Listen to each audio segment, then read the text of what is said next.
Le JTI a le cruel devoir de vous annoncer le décès d'un hôpital dont la première pierre fut posée en 1982.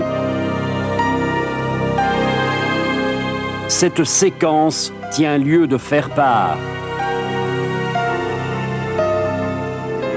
Après 4 années de gestation, cette annexe de l'Institut médico-chirurgical d'Etterbeek est baptisée le 28 avril 1986. Aujourd'hui, tout visiteur attrape le tournis d'apprendre que ce magnifique établissement n'a même pas vécu 2 ans. Une mort très prématurée, d'autant plus mal acceptée par ses proches que le défunt disposait de tous les moyens médicaux les plus modernes.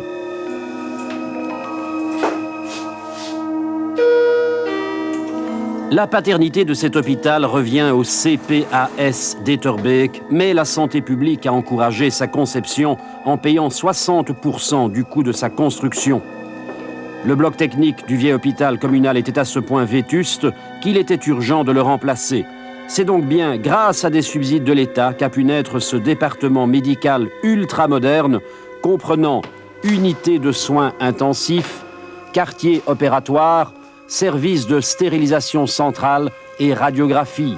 Bref, des équipements de pointe qui nécessitent des dépenses considérables, sans oublier les urgences intégrées dans le service 100.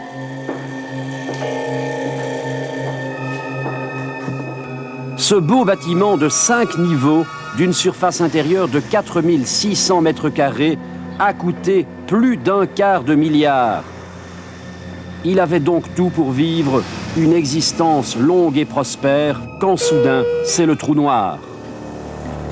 En 1987, l'hôpital d'Etterbeek est contraint de prendre l'ascenseur du plan de Hahn, un traitement choc de réanimation des finances hospitalières menacées d'asphyxie. De conférence en palabre, le ministre de la Santé publique en est arrivé au diagnostic qu'il fallait fermer les hôpitaux de moins de 150 lits.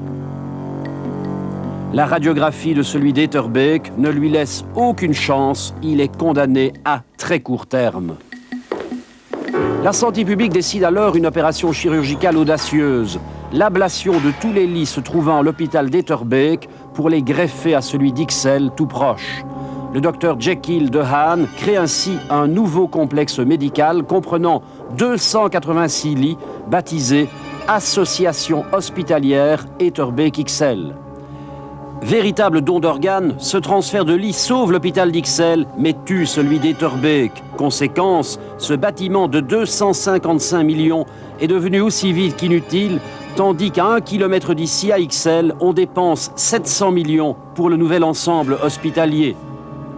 Le livre de bord d'une salle d'op d'Etterbeek mentionne avec humour noir la date du tout dernier coup de bistouri.